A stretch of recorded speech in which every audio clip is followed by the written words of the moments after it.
Hey guys, thanks for joining me for the Gemini full moon lunar eclipse on November 30th. This is a reading for that eclipse.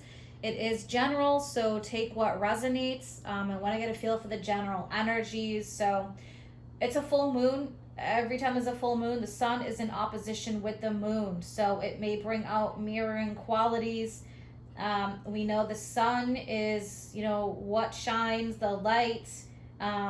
Think about our sun signs. It represents who we are, our ego. And then the moon represents our inner world and our emotions. So ego versus emotions, inner versus outer, external versus internal. Think about the sun, the divine masculine, the moon, the divine feminine. So just quickly, during this lunar eclipse, there's a couple different things going on astrologically. The moon is going to be in quincunx with Venus, which is also known as an inconjunct. So the moon being our inner world, our emotions and what we yearn for.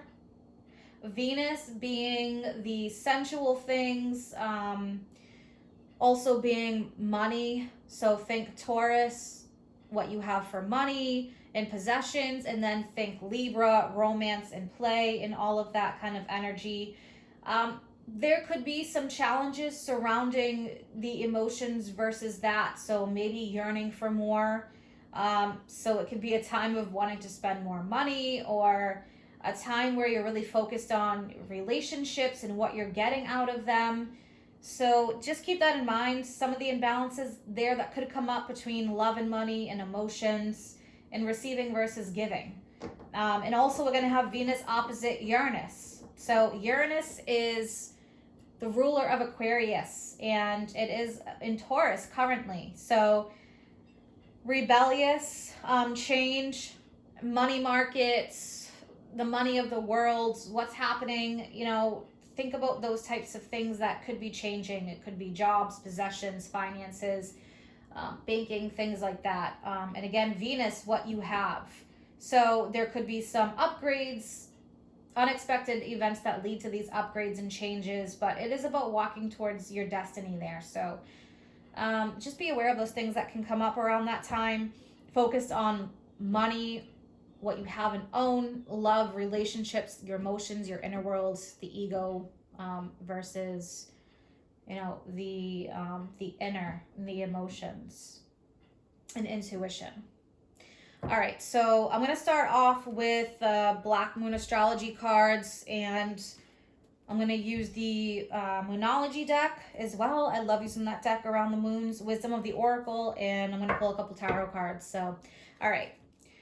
What do we need to be aware of for this Gemini full moon lunar eclipse on November 30th, please? What do we need to be aware of as energies, advice, guidance for this full moon lunar eclipse?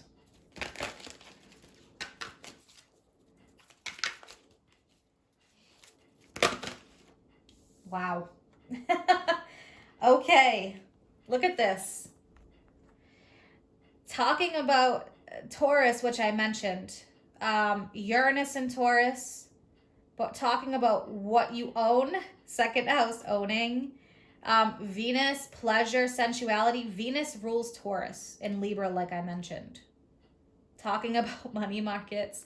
Look at this. We have the all-seeing eye here on the back of the bills, right?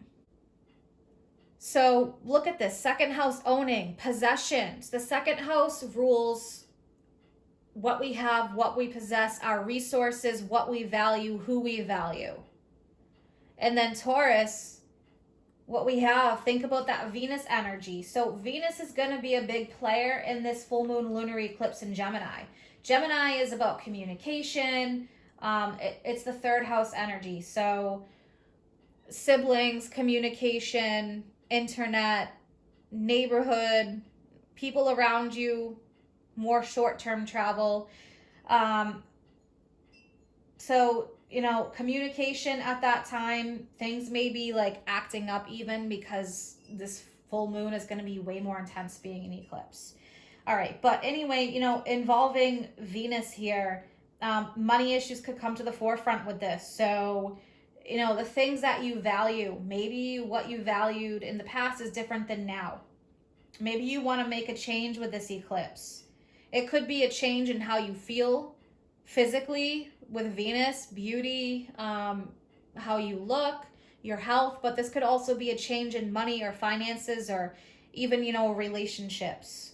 Things that need to come up in order to be resolved, challenges or imbalances or any kind of adjustments.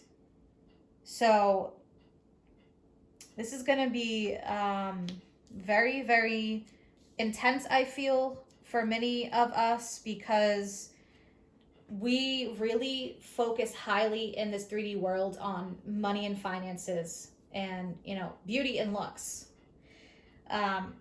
Taurus can be a bit stubborn. It's a fixed sign, just like Scorpio and Leo and Aquarius. So sometimes those signs can have a harder time with change.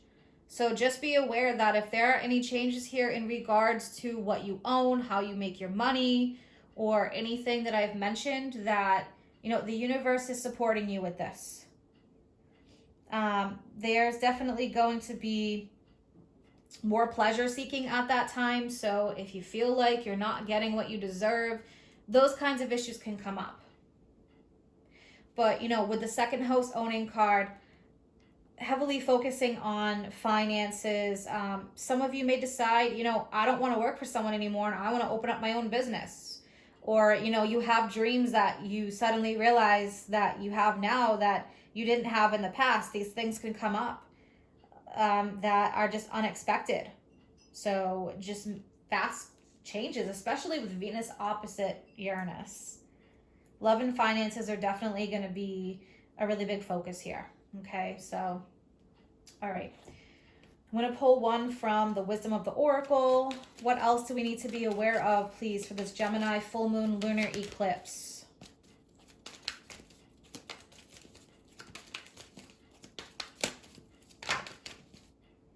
Wow. All right. Yeah, we have co-create. All right, co-create. When we think about that, it's about working together. It's about joining forces with people. Not going at it alone. So maybe, you know, you meet somebody or decide that you want to work with somebody that's going to help you manifest something. That's going to help you realize that although, yeah, we're individuals, we also need to be a bit blended here. So maybe it's you wanting to even work more with your guides in spirit, but there are connections. It can be connections of the heart or connections, friendship, financial. So this is going to be saying, you know, be willing to work together. Even if it's not physically with somebody else, it could be with your guides in spirit. You may want to get more in touch with that. But it is definitely about inspiration and success. So again, we have that success energy.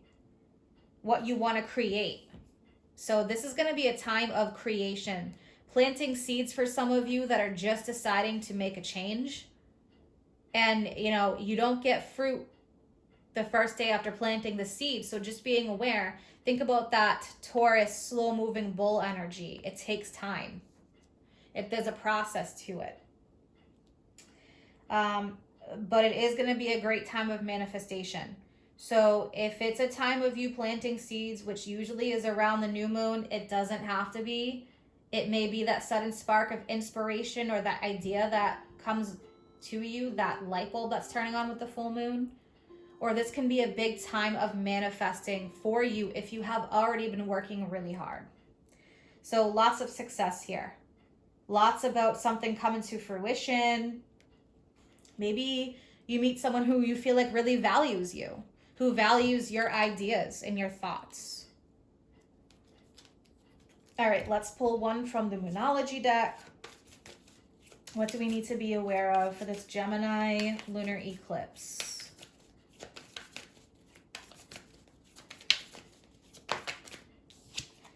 Look at the bigger picture. Full moon in Sagittarius. Funny. Sagittarius is the opposite of Gemini. 7th house partnerships when you look at oppositions. So Venus in Scorpio will be in opposition with Uranus and Taurus. That's that opposition there. That opposition energy. But this is saying don't get too caught up in the details, especially like if you're making a big change and you're worried about the details. How is this going to work out? How is that going to work out? Focus more on the big picture. This is the Sagittarius vision that is here. So remain confident and understand that it's best to have an open mind because this is a time of many surprises with that Uranus energy.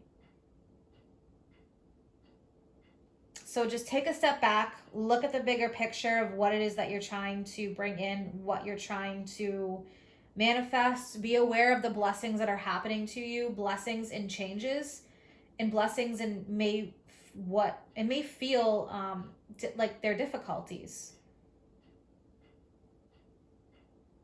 So I just feel like with the Sagittarius, it's a lot about adventure ahead. So going with the flow, even if it feels like there's a lot of instabilities because of that Taurus, what you have, what you own, any changes that are happening there. All right, and we're going to do 3 tarot cards. What else do we need to know, please, about this lunar eclipse in Gemini? Think about Gemini. It's a mutable, changeable sign. They're open to change. Flying by the seat of your pants, right? So being open to change, dual energy like the Lover's card.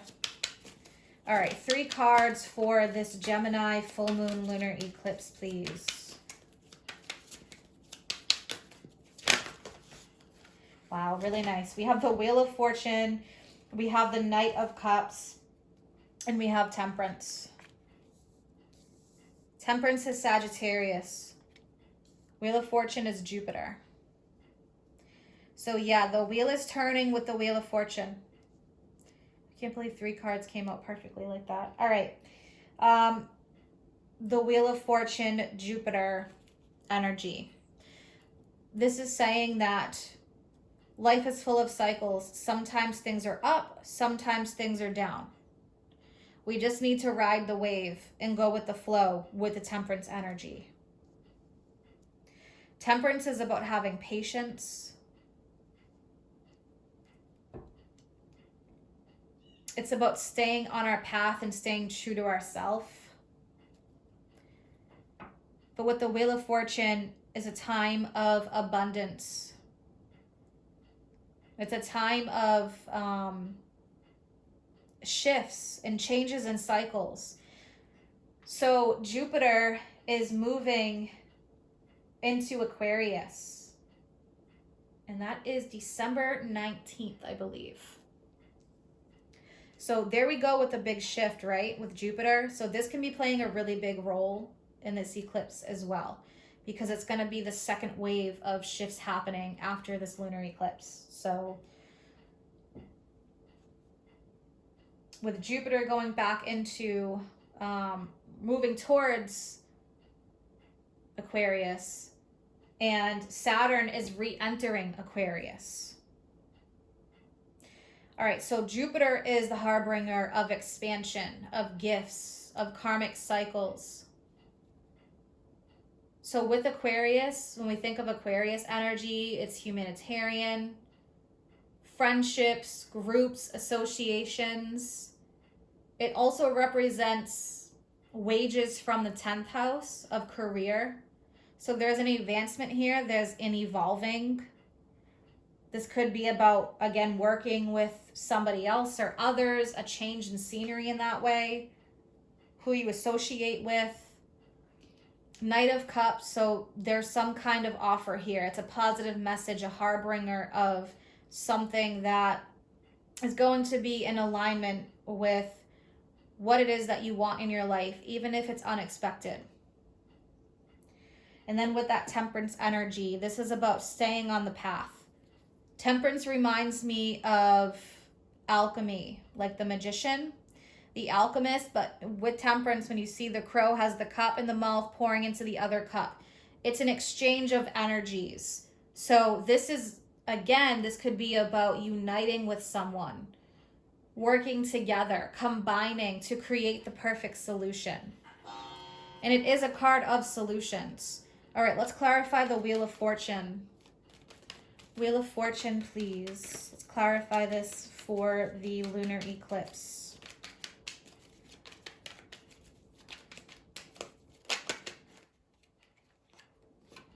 Yeah, we have the Two of Pentacles. So things may have been up and down. This is saying go with the flow. With the Two of Pentacles, it's also about not having so much on your plate. It's about realizing what your priorities are. So, especially when the sun is opposite the moon, when we think about priorities, sometimes we put certain things over the other. So just a quick example, sometimes we're not spending as much time with our loved ones because we're putting too much into our work. So this can make us realize the changes that we need to make. All right, let's look at the Knight of Cups. Knight of Cups, please.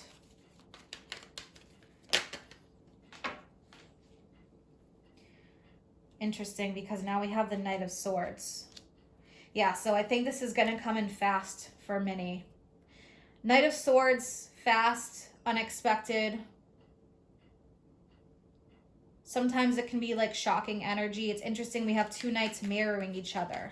One more with the Knight of Cups and that Knight of Swords. What else do we have with the Knight of Swords, please, to clarify that Knight of Cups? It is that air energy, Gemini. All right, yeah, we have the Sun. So the Sun represents new opportunities, the light shining in, health, vitality, new beginnings, rebirths. So any changes that are occurring around this time, welcome them. And let's look at Temperance. Temperance, please.